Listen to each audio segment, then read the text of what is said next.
저는 3년간 학원 강사로 근무하다 얼마 전 개인적인 사정으로 학원을 그만뒀습니다. 당연히 1년 이상 근무했기 때문에 퇴직금 받을 수 있다고 생각했는데요. 학원에서는 용역 계약을 체결했기 때문에 퇴직금을 줄 수 없다고 하는 겁니다. 그런데 저와 같이 근무했던 다른 강사는 근로계약을 체결했다는 이유로 퇴직금을 받았습니다. 저와 그 선생님은 같은 일을 했고 출퇴근 시간도 같았습니다.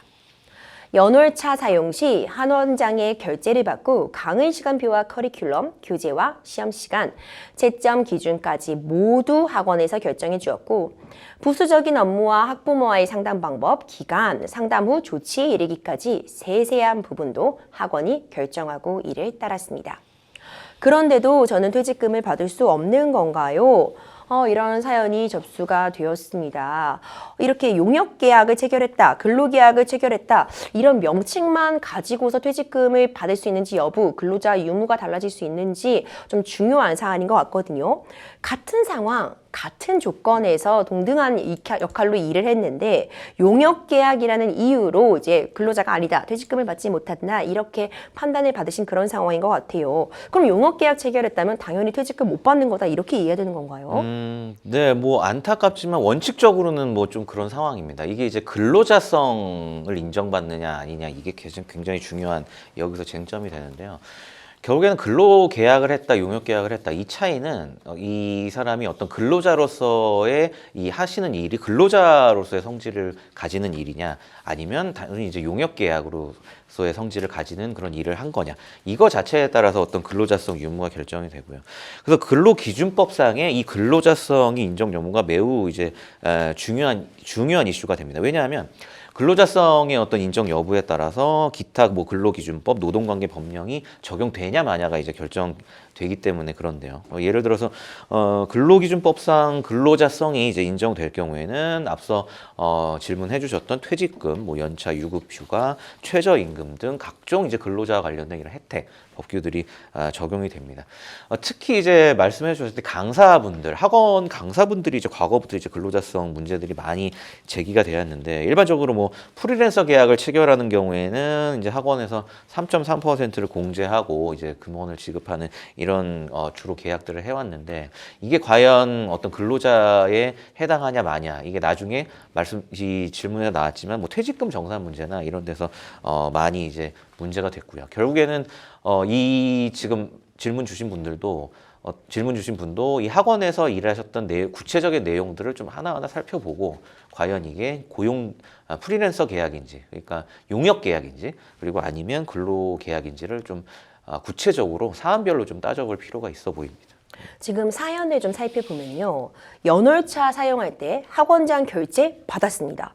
그리고 학원에서 결정해준 커리큘럼, 시간표 이런 거 다 따랐다고 나와 있어요. 이런 경우 이렇게 세세하게 지휘 감독을 받은 부분이 인정이 된다면 학원장에 지휘 감독 받았다고 볼 수 있지 않을까요? 네, 맞습니다. 그게 제일 중요한 쟁점이 됩니다. 학원이 이제 이 강사에 대해서 어느 정도 지휘 감독하고 관리를 했냐. 이거에 따라서 프리랜서냐, 이제 근로자가 명확하게 같이 갈리는데요.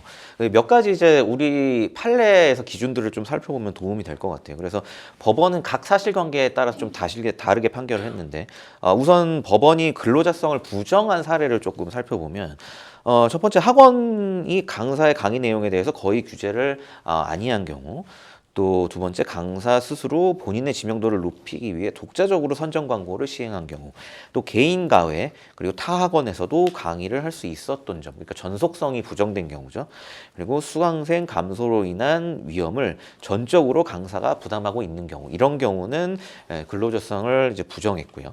한편 이제 근로자성을 인정한 사례, 우리 판례가 그런 경우를 좀 살펴보면 우선 특강의 개설 및 폐지 여부를 특강 시간 및 장소를 학원에서 일방적으로 결정한 점, 그런 경우, 그리고 학원에서 수강생의 일정을 직접 관리하고 한 점, 그리고 보수의 지급 기준을 학원에서 별도로 두고 있는 점, 또 강사의 특강 업무에 대하여 구체적인 관리 감독이 이루어진 경우, 이런 경우 등을 우리 판례에서는 근로자성을 인정하는 사례로 들고 있습니다. 그래서 이런 기준에 비추어서 지금 이제 우리 상담자분의 내용을 살펴보면 아무래도 단독적으로 어떤 프리랜서로서 어떻게 보면 이게 프리랜서라는 게 개인 사업자라고 볼 수 있거든요. 학원 왜 대치동의 유명 강사들은 오히려 이제 본인들이 굉장히 유명하고 돈을 잘 버는 경우에는 이런 근로계약 자체를 더 거부하는 경우가 많아요. 네. 왜냐하면 일종의 개인 사업자라 내가 더 돈 잘 버는데 뭐하러 내가 학원에 이렇게 전속돼서 일을 해야 되나. 그래서 몇몇 스타 강사들은 오히려 프리랜서 활동을 선호하는 경우가 많습니다. 그래가지고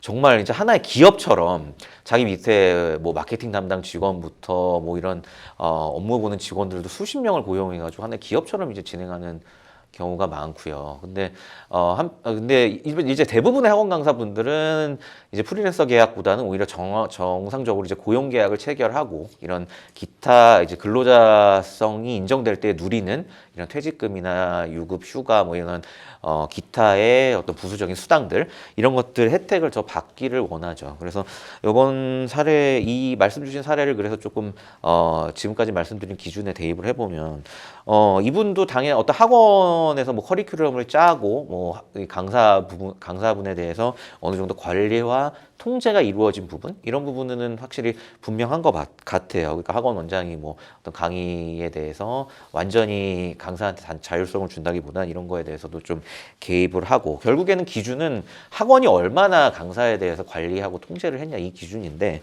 지금 말씀 주신 사례를 보면 분명히 단순히 프리랜서로만 일을 하신 것 같지는 않거든요. 그러니까 이런 경우에는 제가 볼 때는 학원 측에서는 프리랜서라고 주장을 하지만 아무래도 전반적인 사실관계를 종합하여 볼 때는 우리 판례 기준에 따라서는 아무래도 근로자성이 인정되는 근로자 관계로 보는 게 제가 볼 때는 좀 맞다고 보여집니다. 네. 그렇군요. 사실 이 퇴직금이라는 금액이요, 굉장히 중요한 의미를 가지는 게 네. 일단 일을 쉬는 기간 동안에 어떤 생계를 책임져 줄 수 있는 비용이 되기도 하고요. 정당하게 내가 받은 월급의 일부분이 차곡차곡 쌓여있던 그런 돈이라고 생각할 수 있는 그렇죠. 거잖아요. 네. 그렇기 때문에 이 퇴직금, 사실 이제 퇴사를 결정하시는 입장에서 굉장히 크게 다가오실 것 같은데, 그렇다면 지금 상황에서 상담자님이 퇴직금을 청구하려면 어떤 절차들, 어디에다가 뭐 어떤 절차를 거쳐야지 청구가 가능할까요? 네네. 일단은 뭐 몇 가지 방법이 있는데 좀 전에 말씀드렸듯이 근로자성을 인정을 받게 되면 그게 이제 요건이죠. 그렇게 되면 당연히 그의 부수적인 어떤 퇴직금은 물론이고 여러 가지 혜택들을 받을 수가 있는데 지금 이제 우리 상담자님께는 퇴직금이 제일 중요한 것 같아요. 아무래도 이직 기간에 또 어떤 자금도 좀 필요하실 거고 그래서 퇴직금이 제일 중요한데 일단은 보통 이런 경우에 지금 학원 같은 경우에 당연히 근로자성을 부정하는 입장을 계속 고수하고 있는 것 같고 물론 당연 학원이 근로자 맞다 그러면 퇴직금을 학원에서 자발적으로 지급해 주는 게 제일 좋겠죠. 그게 이제 최선이고 그렇게 되지 않을 경우에는 뭐 소송을 하거나 아니면 고용노동부에 진정을 하는 경우가 많은데 통상적으로 소송을 진행하게 되면 좀 절차도 복잡하고 기간도 좀 오래 걸리는 경우가 많습니다. 그리고 더군다나 이 노동 관련, 노무 관련 문제는 상시 발생하는 거고 앞서 MC님도 말씀 잘 해주셨지만 이 퇴직금을 뭐 한없이 미룰 수도 없는 거잖아요. 우리가 지금 즉각적으로 좀 필요한 금원이고 해서 이런 부분을 좀 신속하게 처리를 할 수 있게 하기 위해서 그 각 지역별로 이제 그 고용노동부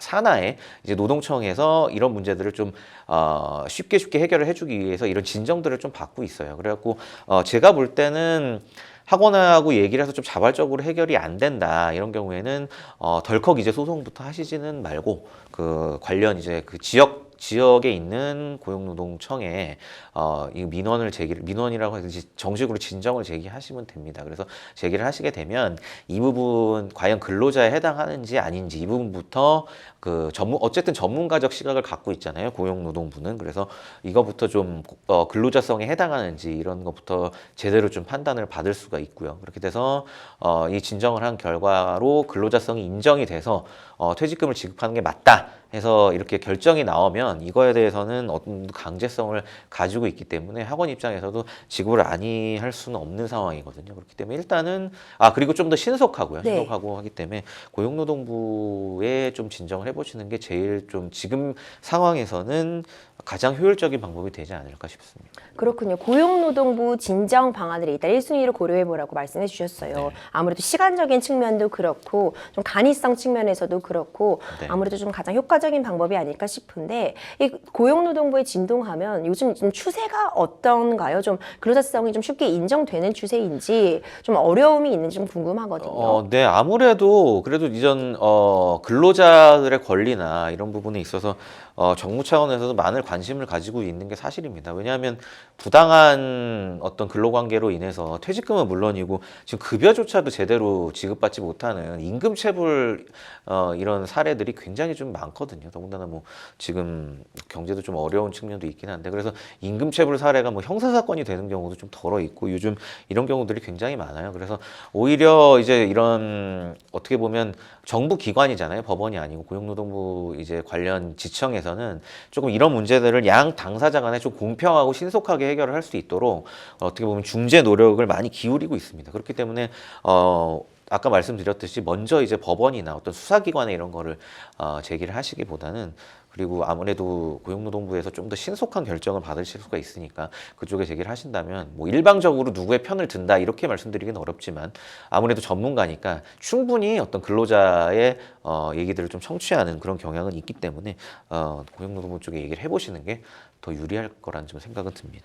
그렇다면요, 변호사님, 그 고용노동부 통해서 진정을 하고 어떤 판단을 받았는데 만약 근로자성 인정받지 못하면 이에 대한 불복할 수 있는 절차가 마련돼야 될 것 같은데 네. 만약 고용노동부에서 근로자성 인정받지 못하면 이제 별도로 소송 청구 통해서 또 다시 인정받을 수 있는 기회가 남아 있는 거죠. 네, 물론입니다. 민사소송 통해서 이제 퇴직금 체불 소송을 임금 체불 소송과 마찬가지로 퇴직금 체불에 대한 어떤 청구를 하시면 되는 거고요. 그거는 당연히 민사소송 민사법상 기본적으로 가능한 거고 다만 이제 이런 경우에는 고용노동부에 진정을 해서 어느 정도 조사가 이루어지고 한다고 한다면 그거에 대한 부분들이 어차피 민사소송에서 증거를 제출해야 되는 부분이 있거든요. 그래서 이게 진정이 받아들여지건 안 받아들여지건 간에 뭐 그간 어떤 진술서나 이런 부분들을 고용노동부에도 많이 제출을 하실 거예요. 이런 부분하고 함께 제출을 하신다고 한다면 민사소송을 통해서도 이 부분은 충분히 해결할 수가 있고 또 더 나아가서는 뭐 그런 부분까지 나아가는 게 바람직한지 모르겠지만 근로기준법상의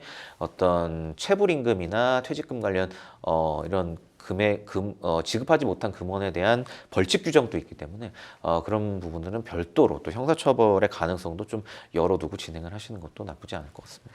그렇군요. 아무래도 이 퇴직금 문제, 또 근로자성 인정 문제, 사실 여러 직군에서 문제될 수 있는 것 같아요. 우리 사연자님 같은 경우는 이제 학원 강사, 프리랜서로서 계약되어 있는 그런 유형의 또 강사 분야에서도 문제가 되었지만 사실 이런 유의 직군들이 굉장히 많이 남아 있잖아요. 퇴직금 부분, 근로자성 인정 부분은 굉장히 중요한 또 생계와 직결될 수 있는 부분이니만큼 좀 꼼꼼히 따져보셨으면 좋겠고요. 문제가 되시는 부분, 법적으로 분쟁이 되는 부분이 있다면 변호사님 말씀해 주신 것처럼 일단 고용노동부 진정 이용해 보시고 그럼에도 불구하고 해결이 안 될 때에는 소송까지도 적극 검토해 보시는 것도 방안이 될 것 같습니다.